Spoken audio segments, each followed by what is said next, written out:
एक नाव और ये बच्चे प्लास्टिक की इसी नाव में बैठकर इस विशाल जलाशय को पार करके स्कूल जाते हैं। ये शाहपुर तहसील का सवरदेव इलाका है।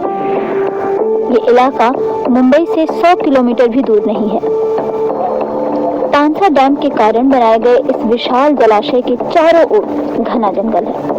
हर रोज ये बच्चे घर से स्कूल तक पहुंचने के लिए 2.5 घंटे का सफर तय करते हैं। कृतिका और कैलाश चौथी में हैं और सोनाली 5वीं कक्षा में। उन्हें स्कूल की छुट्टी करना पसंद नहीं है और यही वजह है कि वो हर रोज अपनी जिंदगी को खतरे में डालकर स्कूल जाते हैं।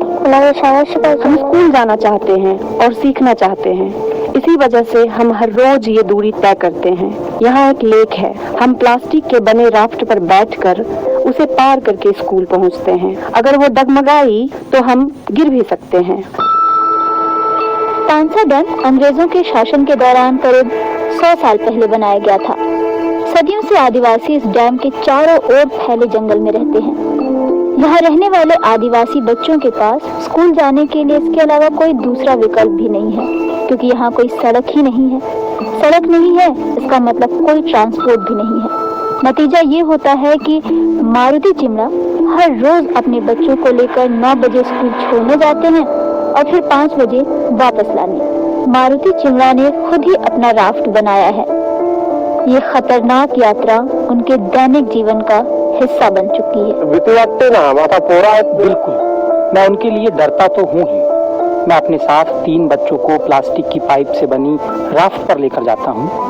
अगर कुछ हो जाए तो मैं अपनी पूरी जान लगाकर भी 2 ही बच्चों को पकड़ पाऊंगा। तीसरा बच्चा तो फिर भी डूबेगा ही। जब भी मेरे दिमाग में ऐसा कोई ख्याल आता है तो मैं डर जाता हूँ, लेकिन मेरे पास दूसरा कोई विकल्प नहीं है। मेरे 4 बच्चे हैं, मैं चाहता हूँ मेरे 2 बच्चे तो कम से कम पढ़ ही लें। ये बच्चे लेक तक पहुंचने के लिए 1.5 किलोमीटर तक जंगल में नंगे पैर चलते हैं। सरकार को हमारे लिए कुछ तो करना ही चाहिए। उन्हें हमारे लिए यातायात की व्यवस्था करनी चाहिए। इस इलाके में 7 आदिवासी बस्तियां हैं, जिनमें करीब 200 परिवार रहते हैं।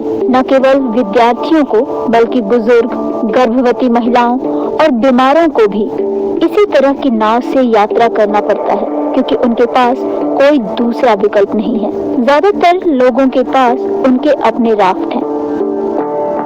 प्लास्टिक की 4 से 5 पाइप ली है और 17 फुट ऊंची ये पाइप है।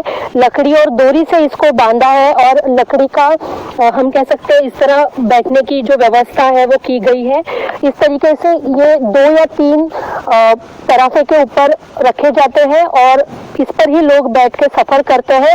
पर ये बिल्कुल भी सुरक्षित नहीं कहा जा सकता, क्योंकि जब हवा तेज होती है तो ये जो तराफा है वो हिल सकता है, उल्टा हो सकता है, लोग नीचे गिर सकते हैं। इसे पार करने के बाद बच्चों को जंगल में 2 किलोमीटर पैदल चलना होता है, जिसके बाद वो स्कूल पहुंचते हैं।